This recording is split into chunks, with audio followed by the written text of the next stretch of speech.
Caca Frederica kabarkan dirinya terpapar COVID-19. Ia mengaku sudah feeling karena kondisi badannya rasanya aneh. Hal itu diungkapkan Caca melalui unggahan teranyarnya di Instagram pribadinya, Kamis tanggal 8 Juli tahun 2021. Merasa tubuhnya tak enak, Caca pun langsung memutuskan untuk melakukan swab. Sebelumnya, Caca sempat 2 kali swab dan dinyatakan negatif.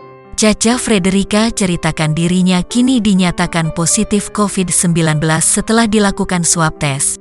Caca pun dinyatakan positif COVID-19.